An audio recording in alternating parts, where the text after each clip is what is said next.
Greetings everyone. This is a continuation of my video on Take Your Pensions Home.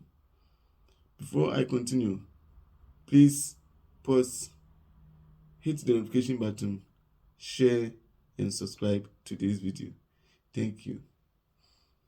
Now, in my last video, I did talk about the importance of paying more into SSNIT in order to increase your percentage that is used to multiply your 3-year average base salary.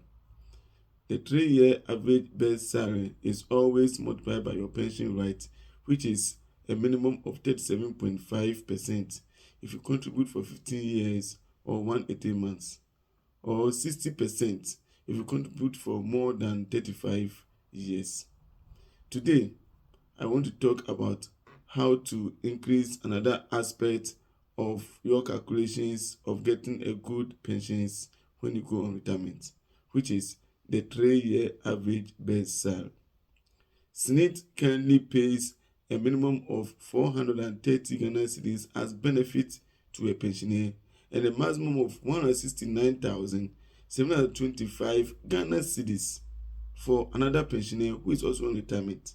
So a minimum of 430 Ghana cedis to a pensioner is being paid to a Ghanaian, and a maximum of 169,725 Ghana cedis also being paid to a pensioner who is a Ghanaian. This is as at the end of 31st December 2022. Now, how come a pensioner is taking 430, another one is taking 169,000? It's all based on the average base salary and the percentage that was used to multiply. And I did talk about the percentage in my last video. So, let's say that if I have an average base salary of 1,000 Ghana cedis with a pension right of 40%, it means I'm going to take 400 Ghana cedis home. If I have average salary of 2,000 Ghana cedis and my pension right is still 40%, I'm going to take 800 Ghana cedis home. Likewise, if my average base salary is 3,000 Ghana cedis and my pension right is still 40%, I'm going to take somewhere 1,200 Ghana cedis home. So the average of your 3-year base salary, the higher it is, even if your pension right is the same, you are going to take a higher benefit to the house. Now, how do we increase our average base salary? SSNIT has given a range in which you can deposit into your contribution.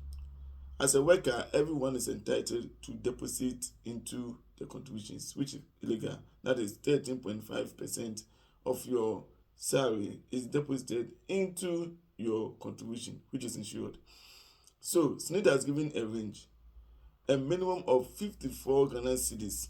That is someone who earns 401 Ghana cedis should be contributed into your SSNIT benefit or your SSNIT contribution, and a maximum of 5,670 Ghana cedis, which is equivalent to 42,000 Ghana cedis gross salary, should be contributed into your SSNIT pensions. The reason is these are the values as at the end of 31st December 2022 that can be insured by SSNIT. Anyone who earns more than 42 Ghana cedis is still capped at 5,670 Ghana cedis. If your salary is very low, but you have other earnings, other sources of income, that is, if you have multiple streams of income, it is advisable that you see SSNIT and let them validate all your sources of income so that you can put in 2 or 3 deposits, contributions into SSNIT. Normally, this should be of much concern when you are almost about 5 years, between 5 years to 10 years into pensions.